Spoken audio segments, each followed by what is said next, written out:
So just a show of hands, how many of you have either deployed or piloted an AI security tool in your environment? Yeah, exactly, right? So how many of you have been, like me, kept up at night by a security headline or, involving AI? Yeah, in personal life and in professional, right? Both. It's kind of crossed all over the place. So today, that's exactly what we're going to be talking about today. Cybersecurity in an AI-driven era, in an AI-driven threat landscape. God, let me get my words together. Is one of the hardest leadership conversations that we can have today, right? And for those in the cybersecurity space, I've been in it. I was in it for a very long time. It's a pretty difficult place to be, especially right now.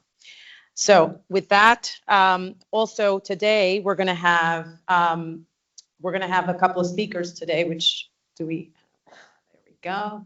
We're going to have Jonathan Echevarria, who's from Scotia Bank, Managing Director at Scotia Bank and a board member. We're going to have Neha Mudalgekar. I hope I'm pronouncing your great. Okay. Managing Director, Cyber IT Risk and Scotia Bank, and they're both going to take us through a fireside discussion to talk about elevating cyber risk to the boardroom and using automation to solve the talent gap. That's the conversation. Thank you.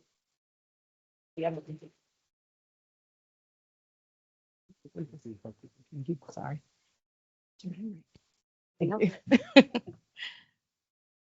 situated here. You pick. Okay. Wonderful. What a beautiful way to open the event this afternoon. Thank you, Liz. Thank you, Miriam. All right. I'm going to attempt on the iPad today versus you got the old school. Yeah. Probably worth maybe an extra special thank you to our friends at IBM for hosting us today. Yes, yeah. What a great facility and great turnout.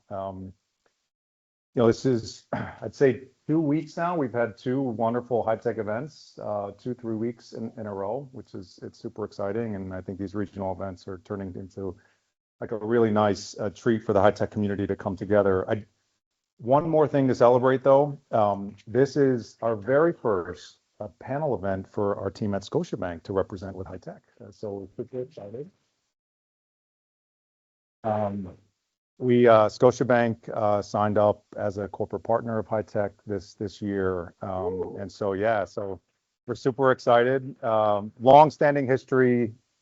We love the Canadians and we're bringing high-tech to Toronto over the next year. So we're super excited about that. And so quick intro, as Liz shared. So Jonathan Echevarria, SVP and Managing Director at Scotiabank, previously at Bank of America for about 18 years.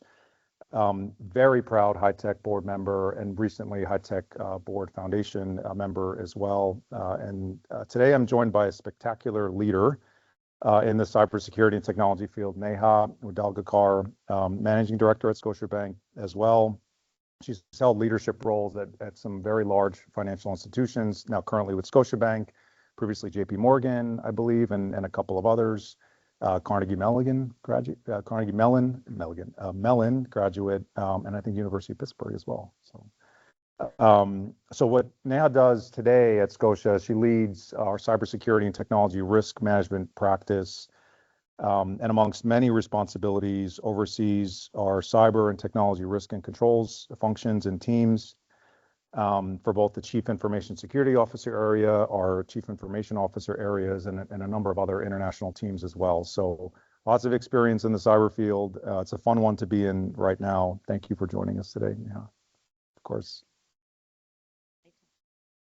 Just honored to be here. Awesome. So thank you.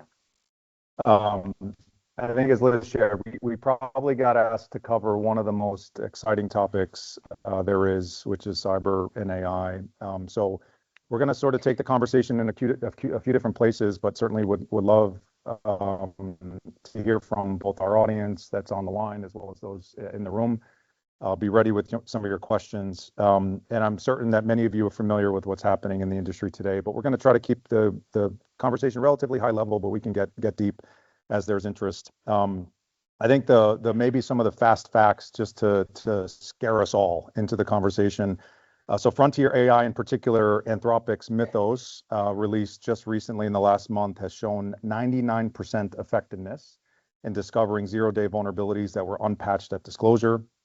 27 years old, the oldest vulnerability that Mythos has identified thus far, in one of what was considered to be one of the most secure platforms out there, OpenBSD. 73 to 75% of capture the flag task simulations successfully completed by Mythos. No model was able to do any of those prior to April of last year. And of course, the super scary scenarios of exploit chaining and all these things that we can certainly get into, resulting in complete cyber physical collapse and uncontrollable pandemics. No, that's not Mythos, but that's, other scenarios to be worried about. But like I think today, as we've talked about, is really about cybersecurity and leadership. And so I think we're going to sort of weave the conversation there. But Neha, you've certainly seen a lot in your career. I'd arguably, crisis moments, perhaps like the one we're facing right now with Frontier AI. So maybe start there. So your perspective, maybe start with your view, like explain what Frontier AI is and some of your initial observations and perspectives.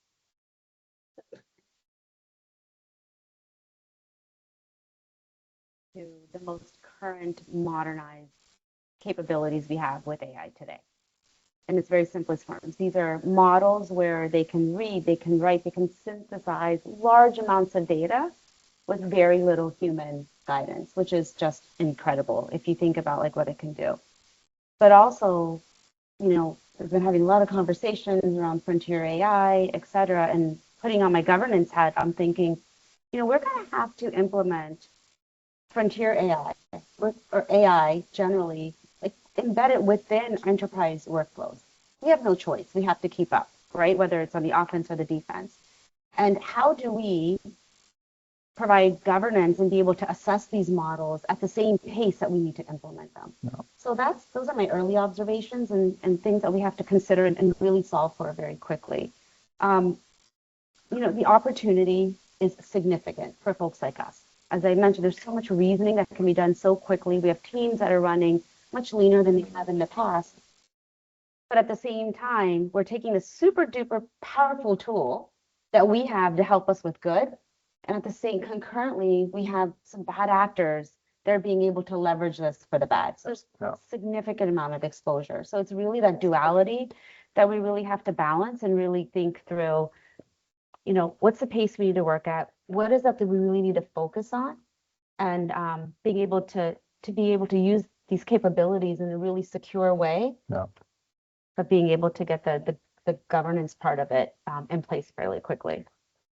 Neha, I think you touched on it a bit, but like you've been in the field quite some time, a number of different roles, largely centered cyber. Like, what are you seeing that's different now than perhaps some of the other moments, maybe crisis scenarios like that you've seen in the past? What's your thoughts there? Good question. So, in the past, so currently, right, even up until just a few months ago, when we take a look at some of the most simple standards, like technical standards that we have, when we take a look at our framework, it's really built for an environment where we're just not working as quickly, right? Like it's a much slower environment.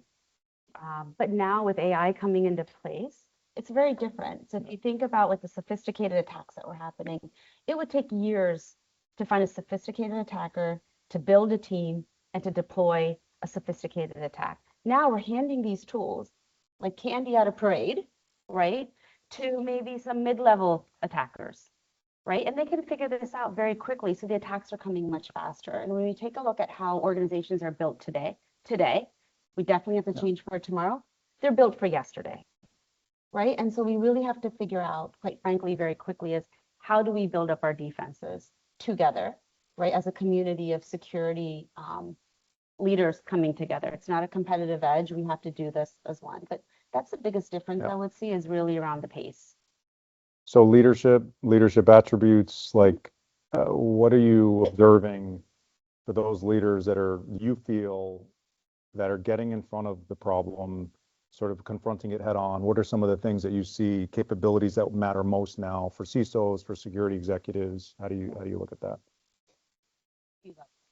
Number one is we need to get support from our board members, right? And this is a personal learning for me, I should say, is going into a board meeting as an example, and going in and going with a very deep technical, with your deep technical acumen, saying these are all the things that we want to do.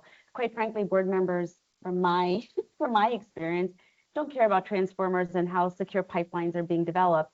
It's really bringing more so the fluidity in and the connection between the technical acumen and business outcomes. Yep. And sharing those narratives. Yeah. And tying that together.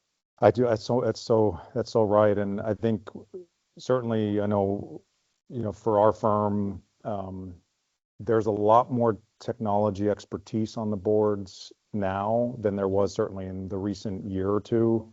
And I think that's probably similar across a lot of the large, certainly financial services firms. And so I think in the past, where CISOs used to be able to sort of represent, oh, we got things covered, right? Nothing to see here.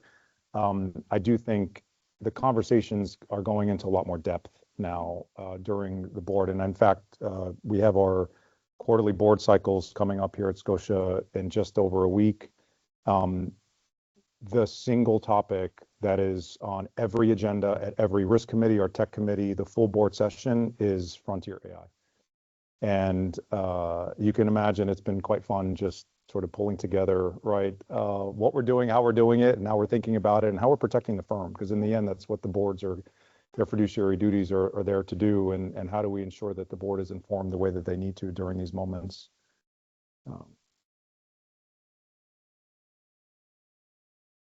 To the board, it's really around, with AI, it's around consequences and philosophy. Yeah. I think those are two big thematic things that to really think about is what are we doing, how quickly are we doing it, and what defenses are we setting up for detection and response. Yeah. So I know this is something we wrestle with a little bit. We're Scotia is one of the top 5 Canadian banks, certainly smaller in nature to the U.S. financial institutions, the JP Morgans, the Bank of Americas of the world, who incidentally are okay. Hopefully this is better. So who incidentally are I think at the forefront in some cases of being able to experiment things. Those here might be familiar with Project Glasswing, which is effectively the sort of mobilization that's happening right now in the industry. And there's a number of firms that have been brought in on the early stages. Unfortunately, Scotia was not one. But I guess my question to you, Neha, is so, for those out there that want to get ahead of this, or at least make an attempt to try to get ahead of this, what advice would you have for firms that perhaps, don't have access to the same resources that perhaps, some of the largest players have access to, but also, cyber is still very near and dear to their heart. They want to get in front of this. They need to take some action. What recommendations would you have for them? If you don't have access to Glasswing, there's no fear of missing out. Because the folks, I believe, like the organizations that I'm speaking with that could have access to it, they're really not looking at this as a feature-rich tool. They're really looking at this as a readiness and how to reassess their current operating environment. So what I would say is don't let the access gap bar you from a readiness gap. That's the best thing I can say. So think about some very core fundamentals when you think about cybersecurity. Number one, patching cadence. Look at your externally facing systems, right? Do you have any do you have any vulnerabilities, critical vulnerabilities out there? How are you going to address those in a quick manner?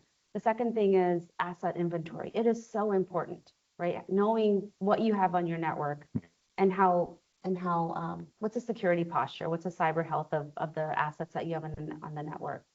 The third thing is your incident response, detection and response. How strong is that? Do you have to reassess that? Do you have to take a look at your playbooks again?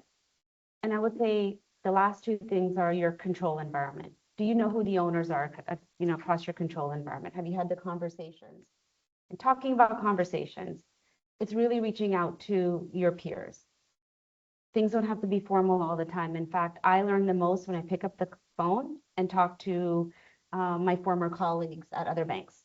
That 30 minutes that you have with them, you learn far more than you would by sometimes even having access to a tool.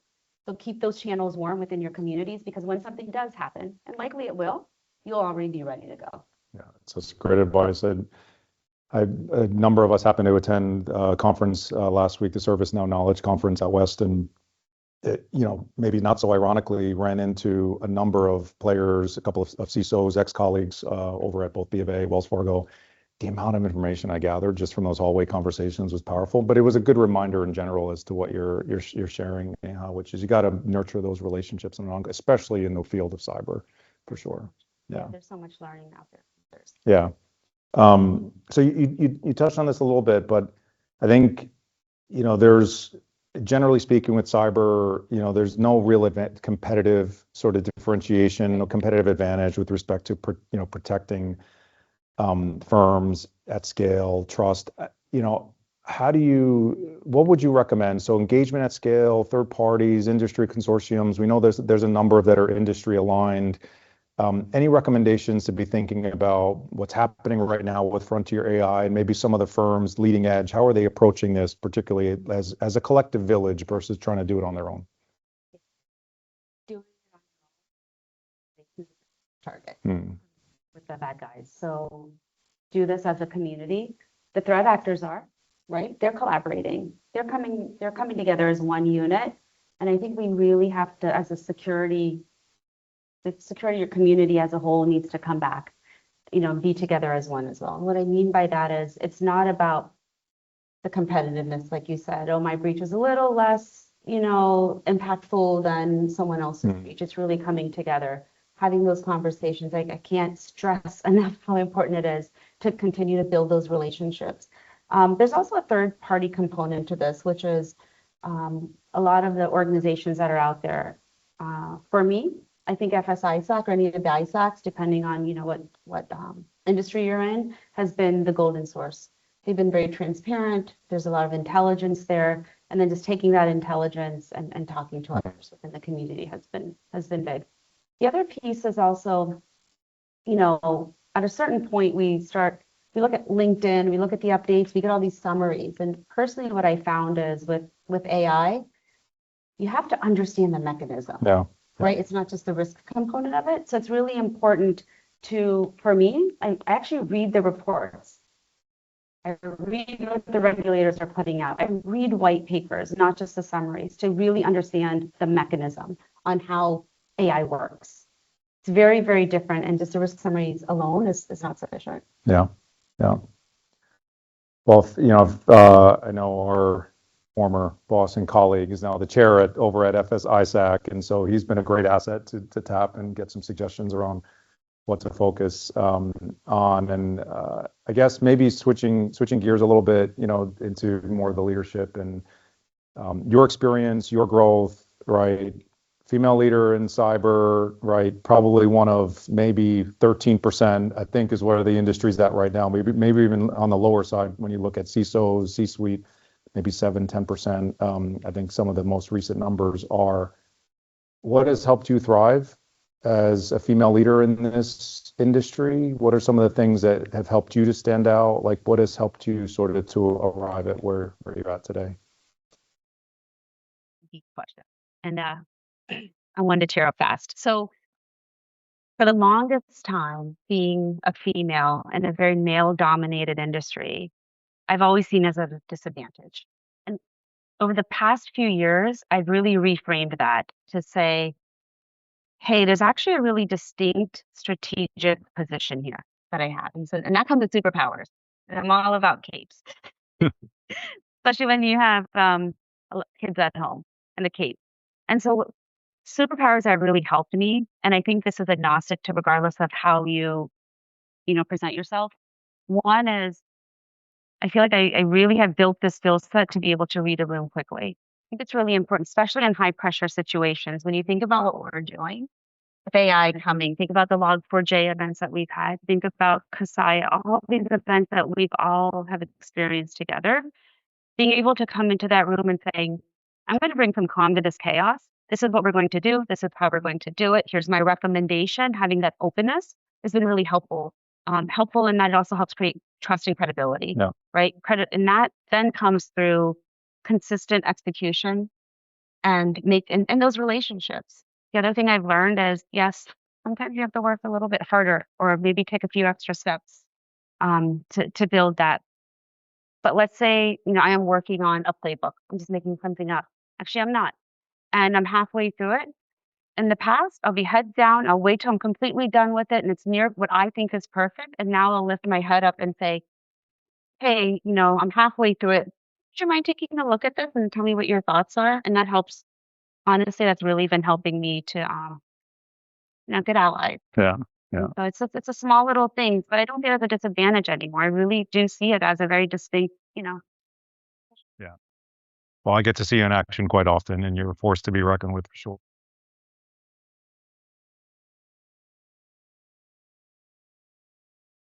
yeah, all of the above. So podcasts, darknet libraries, I love that. Diaries, excuse me.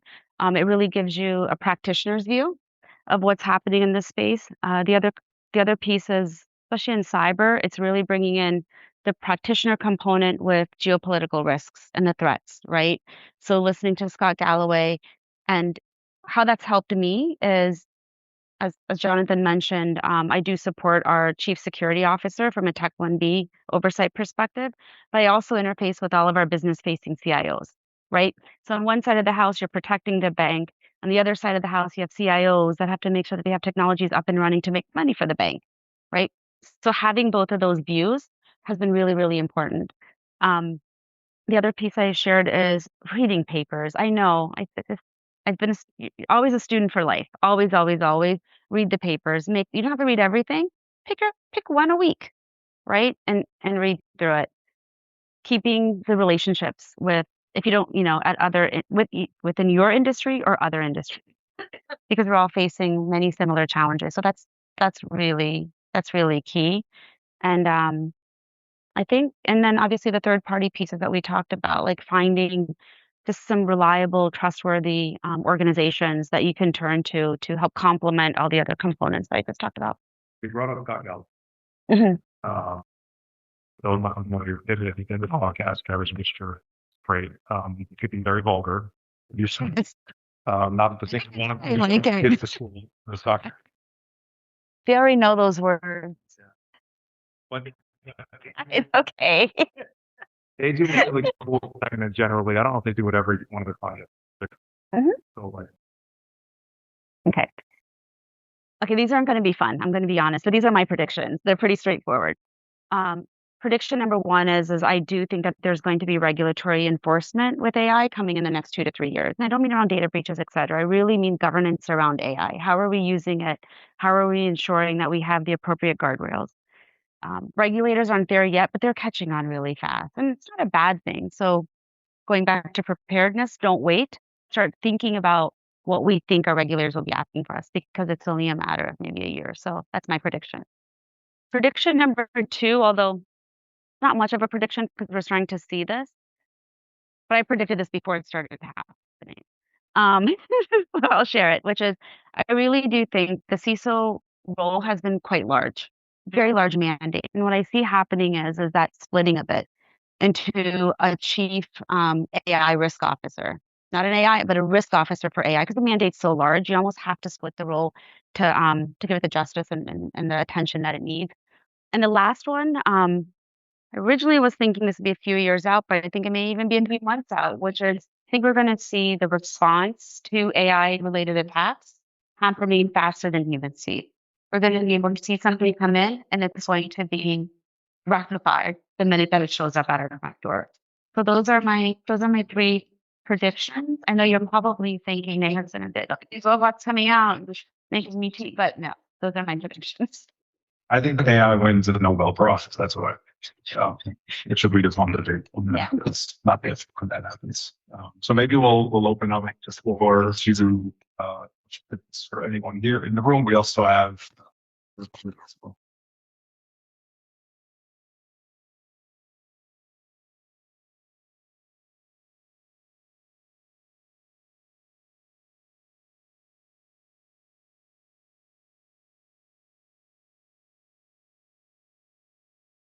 John Kennedy, I work with Palo Alto Networks in their security department. And so thanks for speaking to the North view on that, on relevant topics we can talk about. I want to double click on the AI risk officer. And could you talk a little bit more about what that role looks like? How you see it? Yeah, absolutely. So when you take a look at the risk framework that you see today for technology, technology being inclusive of both cyber and IT, AI is just built in as one of the risk and control domains, right? And that typically is owned by second line of defense, right? Which is the framework, and it's overseen by technology 1B function, internal controls, and a CISO function. So where I see that is it's and my prediction is that I think there's going to be a split there. And I think where the split's going to come in is if you take a look at some of it, and this put a paper out a while ago, right, around the security and the governance models that you need around AI. So think about making sure that there's no bias, making sure you have the right guardrails, et cetera. But I do think that's going to get a little bit deeper. And the framework, you're going to need to have a risk officer that's really looking at, hey, what data are we getting into models? Is that the right data? Are we getting the right outcomes? Do we have the right controls in place? Not only for AI that we're embedding internally within our workflows, but also AI that we may be service that we may be procuring from a third party. And that brings me actually into that space, which is our third party suppliers, they have no choice but to implement AI. In fact, in some cases, you may be purchasing a service because of the AI component into it. So how do we, from a third-party cyber perspective, which is very near and dear to my heart, how do we vet what's the right approach? And a lot of that approach, I think, would be the guidance would be coming from an AI risk officer, which would come typically from a CISO today. Okay, so basically, this role ideally would report to a CFO. Or I think it really depends on the organization. I mean, I've been at multiple different banks, and even as a role that I'm in today, I've seen it reported to the office of the CISO. I've seen it reported to the office of the CIO. So I really think it's dependent. If I had to pick, I think it should not report into the CISO. I think it should be a separate entity to maintain independence. But yeah. Thank you. Yeah.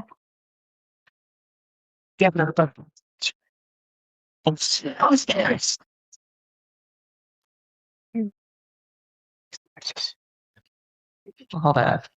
I'm gonna architect this. All right. So thank you very much. Very, really interesting. I work at Cisco. Also, I work on AI there. And one of my questions was around this group of leaders, not all security leaders, managers. What I've seen over and over is, to your point, you talked about technology is evolving faster than humans. We manage human workforces. And so we are trying to figure out how we grow, not just hire consultants, but how we organically grow security staff inside our organization that can actually rise to the challenge. Certifications are insufficient. It's so shallow. We have junior talent that we're trying to figure out how do we continue to have junior talent when we have all of these technologies that are doing the job of junior workers. And it's, you may have an abundance of junior talent, but you don't have enough senior talent to be able to address the cybersecurity gap.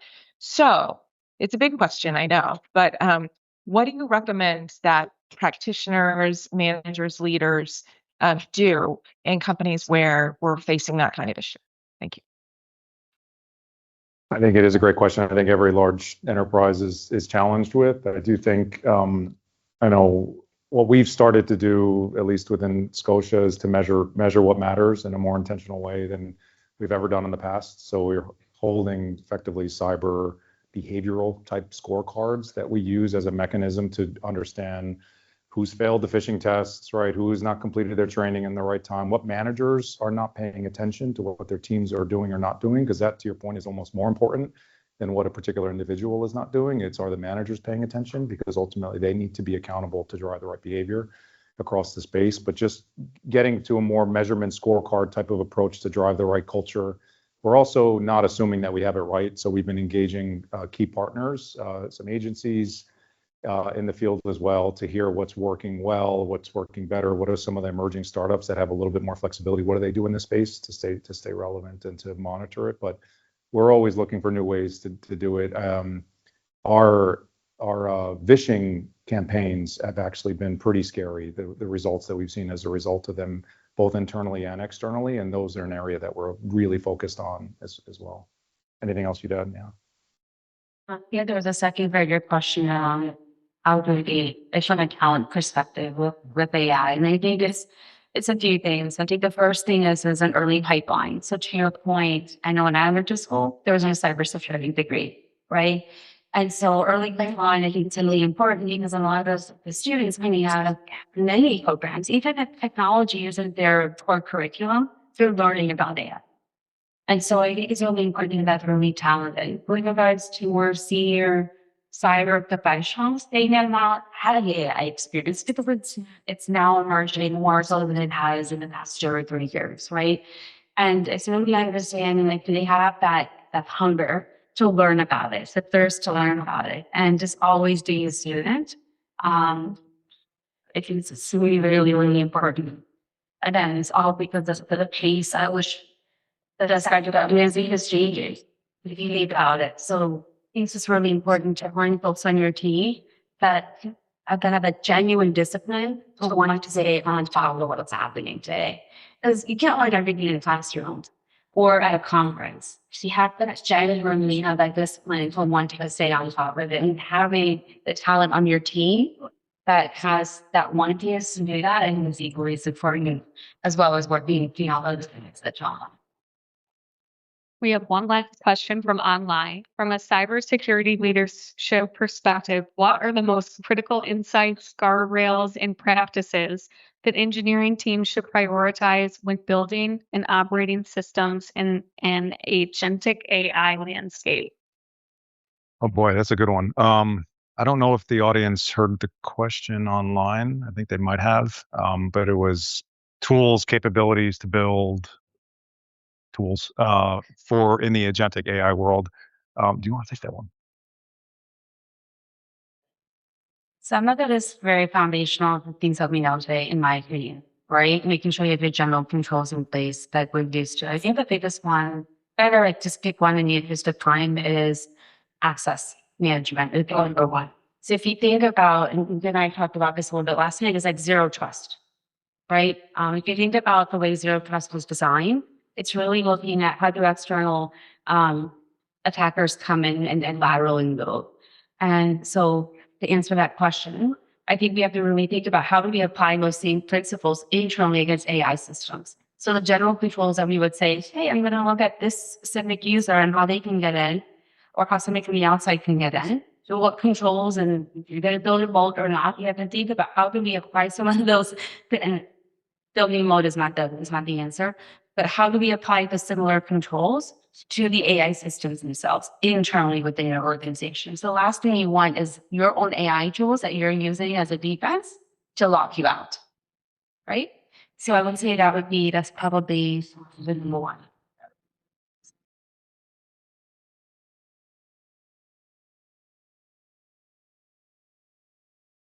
World right now.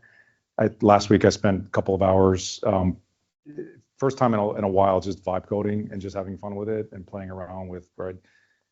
The world's going to need prompt engineers, right? You don't need to be a trained cybersecurity or technology, electrical, computer sciences engineer to do it. You just need to know how to ask the right questions, and have fun with it. The tools out there are incredible. Download Cursor, it's free. Like, go play with building stuff. It's incredible what features and capabilities are out there today in the space. So that's how I would think about it as well.